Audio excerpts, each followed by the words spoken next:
Welcome to Thinking Deeper by 6-7. Hello, everyone. Today, we are not just analyzing a speech. We are really dissecting a worldview.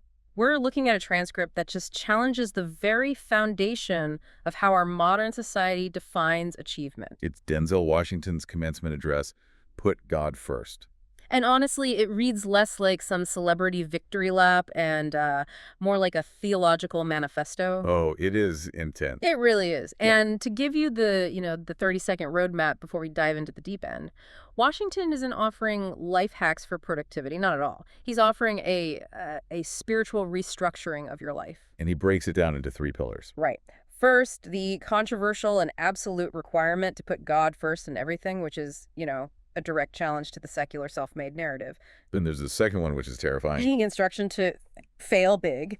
And third, the sobering reality check that, well, you never see a U-Haul behind a hearse. It is so energetic, it's urgent. And it forces us to confront this massive question. Are we building a resume that just fades, or a spirit that lasts? That is the question. Now, before we get into, the theology of success and how this really clashes with our modern grind mindset, I do have a quick request. Go for it. If you like my channel, please subscribe and press the like button. It really does help us keep these deep dives coming. Absolutely. So let's start where he starts, the foundation. Yes. The source material is just so explicit. Washington doesn't ease into this with jokes about, the cafeteria food. He opens with a command. A command. Put God first in everything you do. And you have to think about the context here. He's a Hollywood icon. He is standing in front of thousands of graduates who are hungry for fame, for money, for status, and he tells them, point blank, Everything I have is by the grace of God. And this is where we have to pause and really look at the philosophical divine. In a secular worldview, or even in an atheistic framework, success is usually attributed to two things: hard work and luck. Maybe a bit of the genetic lottery thrown in? Right. It's a closed system. Yeah. You work hard, you get the reward. You are the architect. You're the self-made man. Exactly. But Washington is rejecting the concept of the self-made man entirely.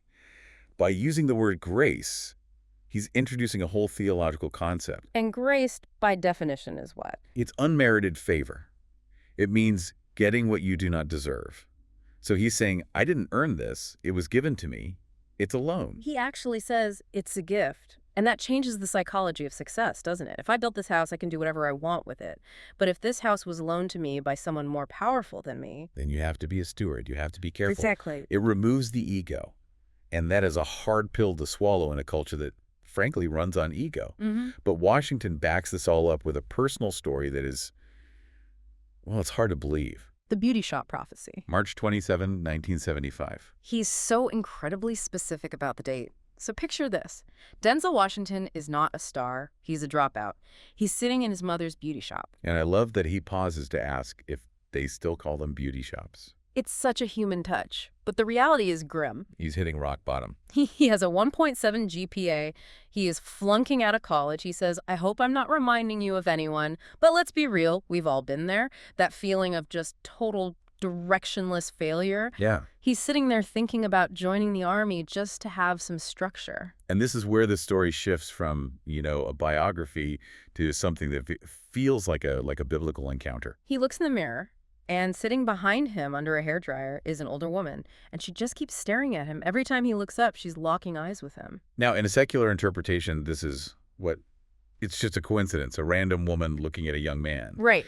But in Washington's framework, this is divine intervention. She shouts out, somebody give me a pen, I have a prophecy. Imagine the absurdity of that moment. You are a 1.7 GPA failure. Mm-hmm. You are ashamed. And a stranger with a hairdryer on her head tells you, boy, you were going to travel the world and speak to millions of people. If I'm him, I'm thinking she's crazy. I'm thinking, lady, I can't even pass a basic college course, and you're talking about global influence. It's absurd. But this highlights the core conflict between the material reality and the spiritual potential. Washington analyzes this gap. He admits he couldn't see it. His reality was failure. But the prophecy, this external spiritual perspective, it saw the end result. And here's the key takeaway he offers. It wasn't that he suddenly started working harder the next day. It was that he had to stick with God. And he admits, he didn't always stick with God, but God stuck with him. That is the definition of the grace we were just talking about. If this were a story about karma, he would have been punished for his failures. If this were a purely atheistic story of cause and effect, his 1.7 GPA should have dictated a much, much smaller life. But he is arguing that there is a force God that protects you from your own self-destruction until you're ready to step into your purpose. It suggests that your current failures are not the final chapter. Because you aren't the only one writing the book. Precisely. It decentralizes the self. It takes the pressure off you to be the god of your own universe. Which is a great transition to his second major lesson. And this one seems to contradict that protection idea at first glance. He tells these students, fail big. Fail big. Not just, it's okay to fail. No, fail big. It just sounds so reckless. It does. In the tech world, we hear fail fast, which really just means figure out what doesn't work so we can make money quicker. Washington is talking about something totally different. He's talking about the magnitude of your soul's ambition. He uses this great analogy of the IQ test to explain why most of us are too scared to fail big. You know the one, the 9-dot puzzle? Right. For anyone listening who hasn't seen this, just visualize a square made of 9 dots. 3 rows of 3. The test is connect all 9 dots with 5 straight lines without lifting your pencil. And most people, they just stare at it, they sweat, they try to draw lines inside that square, and they fail. It's impossible. It is mathematically impossible if you stay inside the square. The only way to solve it is to draw the line way past the dots. You have to literally go outside the box. And that is the metaphor. The box is your comfort zone. The box is the safe path where you don't look stupid. Washington is saying that if you're afraid of failing, you will stay inside the box. You will never achieve anything of magnitude because you're playing by rules that limit your potential. So fail big is really just risk big. It is. It's about the willingness to look foolish. He says you will fail at some point. It's a guarantee. He says it's a given. So if it's going to happen anyway, why not let it happen while you're reaching for something massive? But then he pumps the brakes. Because he knows that dreaming big can be a trap too. He draws a really hard line between dreams and goals. This is so critical. He says, dreams without goals are just dreams. Yeah, and then the zinger. And they fuel disappointment. That one hit me hard. It should. Because we often confuse dreaming with progress. We think that because we are visualizing success, we're moving toward it.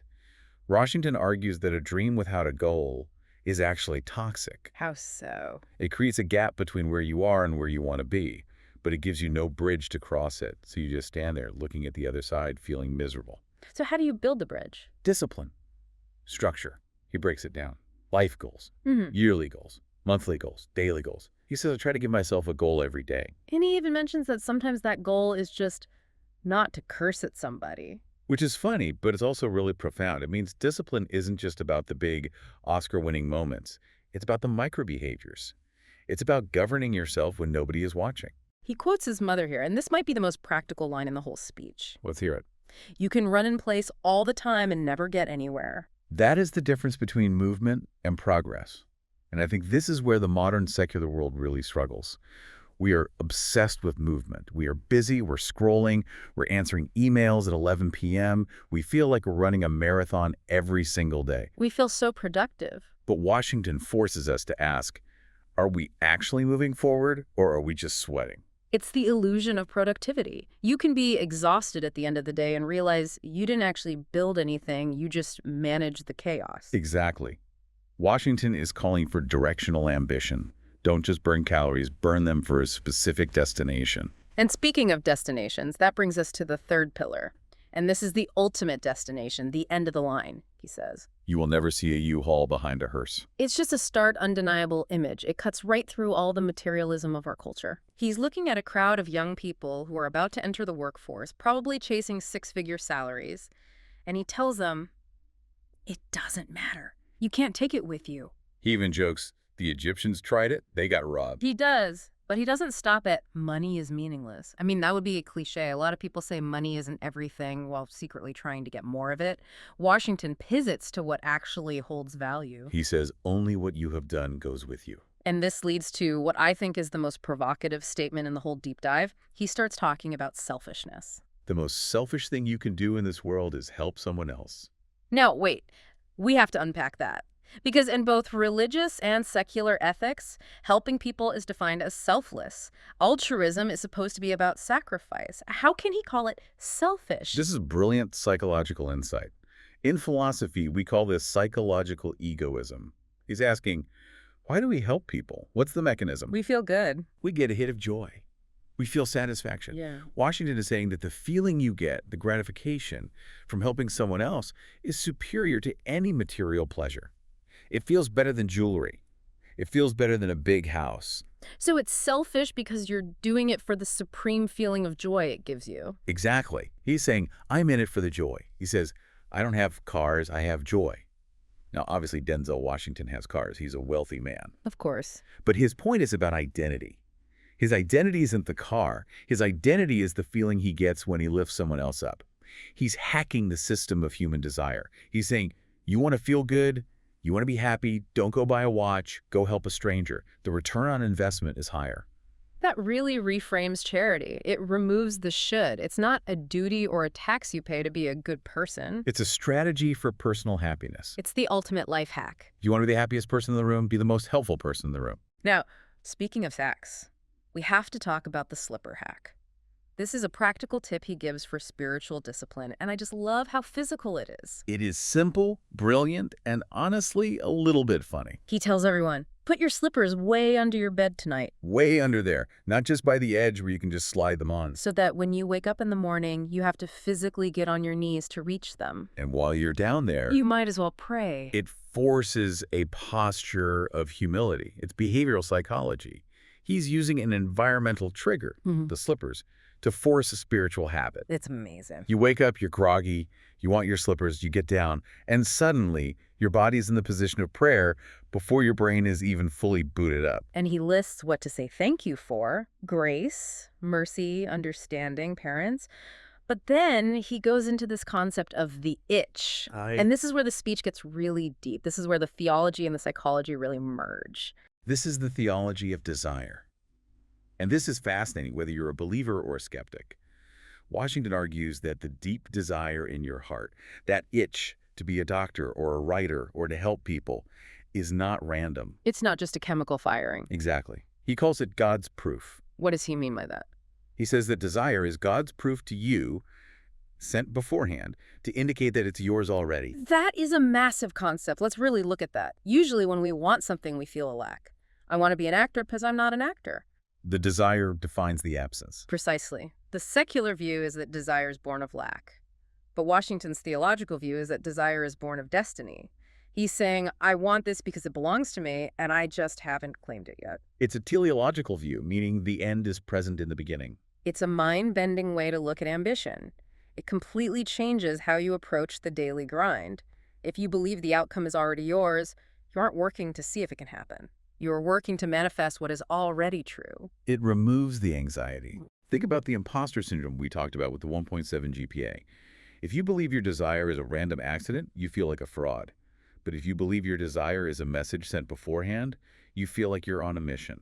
It replaces fear with faith. He said, claim it. Work for it. The work is still required. Remember, dreams without goals are just dreams.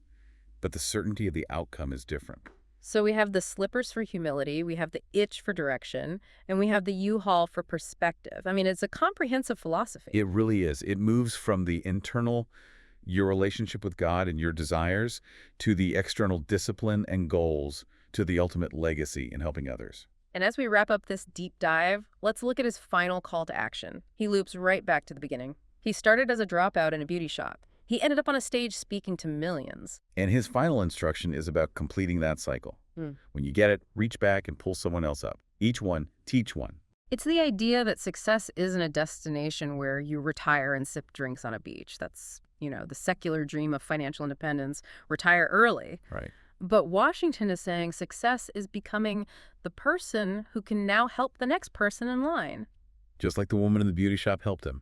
She reached out with a word of encouragement when he had nothing. Now he's doing it for these graduates. And he's telling them, once you cross the threshold, turn around and hold the door open. It creates a chain of grace. Exactly. Don't just aspire to make a living, aspire to make a difference. That's the line that really sticks with me. It's a difference between a career and a calling. A living pays the bills. A difference changes the world. So here's the question for you, listening right now. What is your itch? Yeah. What is that deep desire you've been afraid to acknowledge because you think it's impossible? And if you apply Denzel's logic, that the desire is actually proof it's already yours, how would that change what you do tomorrow morning? And maybe, just maybe, put your slippers a little further under the bed tonight. See what happens. Thank you for joining us on this journey into faith, failure, and legacy. This has been Thinking Deeper by 6-7. We'll see you on the next deep dive.